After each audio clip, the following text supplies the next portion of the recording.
श्री खंडोबाने सांगितलं होतं मागे वळू नकोस, पण त्या राजाने चूक केली चला. तर बघूया खंडोबा देव मंगसुळी यांची रहस्यमय कथा व्हिडिओ शेवटपर्यंत पहा. खंडोबा देवाचा एक प्रामाणिक भक्त राजा होता. तो राजा खंडोबाची भक्ती आणि उपासना अत्यंत श्रद्धेने करत असे दिवसेंदिवस. त्याची भक्ती वाढतच चालली होती. पण नियतीला काही वेगळंच मान्य होतं. काही दिवसांनी एका दुसऱ्या राजाने त्याच्यावर आक्रमण केलं आणि त्याला कैद करून कठोर तुरुंगवास टाकलं. चारही बाजूंनी अंधार, निराशा आणि आज खंडोबा ग्रेट. पण तरीही त्या भक्त राजाने आपली श्रद्धा सोडली नाही. तुरुंगात असतानाही तो खंडोबा देवाची उपासना करत नाही, मनापासून निस्वार्थपणे.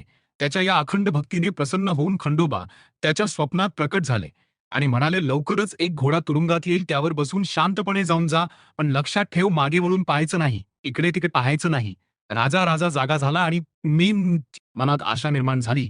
काही वेळातच चमत्कार घडला. खरोखरच एक दिव्य घोडा तुरुंगात आला. राजाने विलंब न करता त्या घोड्यावर बसून प्रवास सुरू केला. घोडा वेगाने पुढे धावत होता. जंगल, डोंगर, अंधार सगळं मागे पडत होतं. असं करत करत तो मल्लसुळी, म्हणजेच आजच मंगसुळी या घनदाट जंगलात पोहोचला. पण इथेच त्याच्याकडून चूक झाली. खंडोबांनी दिलेला इशारा तो विसरला. त्याने मागे वळून पाहिलं. क्षणातच तो घोडा अदृश्य झाला आणि ज्या ठिकाणी घोडा उभा होता तिथे त्याच्या पादुका उमटल्या. थोड्याच अंतरावर एक स्वयंभू लिंग प्रकट झालं. त्यावर बेल भंडारा होता. मंगसुळी हे भारतातील 12 प्रमुख खंडोबा तीर्थक्षेत्रांपैकी एक मानले जाते. या स्थळाशी आणखी एक कथा जोडलेली आहे.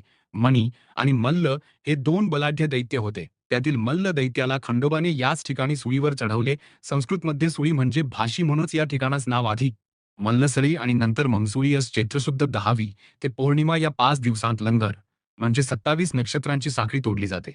वाघ्या एका प्रहारात ती तोडतो आणि यावरून वर्षाच भविष्य सांगितलं जात. तुमचे सुद्धा कुलदैवत श्री खंडोबा असेल तर चॅनलला सबस्क्राईब